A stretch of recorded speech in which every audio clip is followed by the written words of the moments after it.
गांव में fashion show. शहर की फैशन डिजाइनर रितु की शादी गांव के जमींदार शेर सिंह से हो जाती है। लेकिन शहरी कामकाजी रितु का गांव में मन नहीं लगता।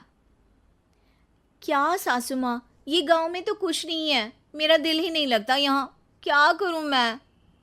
अरे बेटा, जहाँ पति का कारोबार बीवी तो वही अच्छी लगती है ना।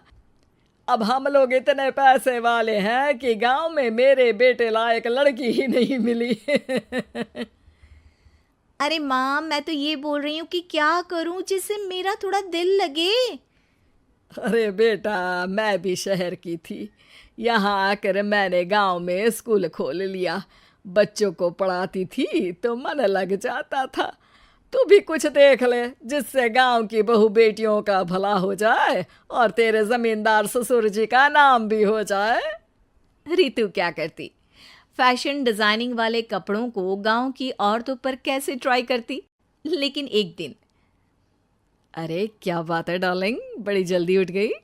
और ये हाथ में फेविकॉल और कागज, कहाँ जा रही हो? मैंने सोच लिया है कि मैं अपना फैशन बुटीक खोलूंगी। गांव की औरतों को सजा धजा कर फैशन शो करूंगी और यहाँ की औरतों को भी शहर के फैशन से वाकिफ करवाऊंगी। फैशन और यहाँ की औरतें, अरे इन लोगों को तो बस चूल्हा चौका आता है। खाली समय में एक दूसरे के सर से जुएं निकालती हैं या फिर अचार पापड़ बनाती है। इन लोगों के बस की नहीं है फैशन को समझना। लेकिन रितु मानती नहीं। वो पूरे गांव में पोस्टर चिपका देती है कि किसी को भी नए डिजाइन के कपड़े पहनने का शौक है तो जल्दी जमींदार की बहू से मिले। लेकिन रितु की दुकान में 2 दिनों तक तो कोई आता ही नहीं। पर एक दिन, अरे कमला, क्या हुआ, क्या देख रही हो? ये पुतला देख रहा है दीदी। क्या दिख रहा है इसमें ऐसा? अब देखो तो दीदी, ये पुतला मेरे जैसा ही है ना, पतला दुबला लंबा, बस मैं काली और ये गोरा। तू ये बता, इस पुतले के कपड़े तुझे कैसे लग रहे हैं? अरे कपड़े तो बहुत ही सुंदर है दीदी, लेकिन तू ना बस कल इसी समय आ जाना और अपने जैसी 2-3 और को भी ले आना। अगले दिन कमला 2 लड़कियों को लेकर आ जाती है। रितु उन लोगों को अपने हाथ के सिले कपड़े पहनाती है और घर भेज देती है। उन लोगों को गांव की दूसरी औरतें भी देखती हैं। और फिर क्या, अगले दिन रितु जब दुकान खोलती है तो सामने बहुत सी औरतें उसके बनाए डिजाइनर कपड़े पहनने को तैयार खड़ी होती हैं। तुम लोगों को कपड़े के साथ ही हल्के मेकअप और स्किन केयर की भी क्लास देनी पड़ेगी। रितु गांव की औरतों को फैशन का ज्ञान देने में लग जाती है। एक दिन रितु का पति कहता है, अरे रितु, तुम्हारी फोटो पेपर में आई है। क्यों भाई, ऐसा क्या कर दिया मैंने, क्या लिखा है? अरे लिखा है गांव में होगा अब फैशन वीक। अरे हाँ, कल ना कोई फ़ोन आया था मीडिया वालों का, तो मैंने भी बोल दिया कि फैशन शो तो अब गांव में होगा।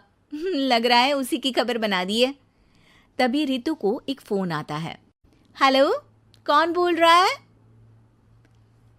जी मैं काम्या बात कर रही हूँ, लुक में फैशन वीक से।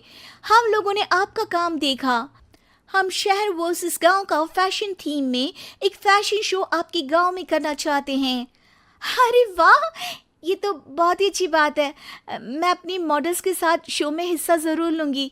बस अब क्या था, वो दिन भी आ जाता है जब रितु की गांव की गोरी शहर की छोरी के साथ स्टेज शो में हिस्सा लेती हैं। शो के बाद, अरे आपकी वो जो कलेक्शन है ना, मैं उसकी पूरी सीरीज खरीदना चाहती हूँ। सच में आपने वो कपड़े डिजाइन करे जो आज के लोग आसानी से घर और बाजार में पहन सकते हैं। और बजट में भी है। हम भारतीयों के लिए तो ये डिज़ाइन बेस्ट है जी। वैसे आपने क्या सोचकर ये कपड़े बनाए और आप इसे कितना आगे और लेकर जाना चाहती हैं? औरतें और फैशन एक दूसरे के पर्यायवाची है। तो ये किसने कहा कि गांव की औरतों को डिज़ाइनर कपड़े पहनने का हक नहीं? मेरा मानना है कि शौक सभी औरतों में होता है। ज़रूरत है तो बस उसे जगाने की, उनके हिसाब और बजट के कपड़ों की, जो मैंने बनाए और सबको पसंद भी आए। अब रितु का गांव हर जगह प्रसिद्ध है, ना सिर्फ रितु के लिए बल्कि वहाँ की औरतों की फैशन के लिए भी।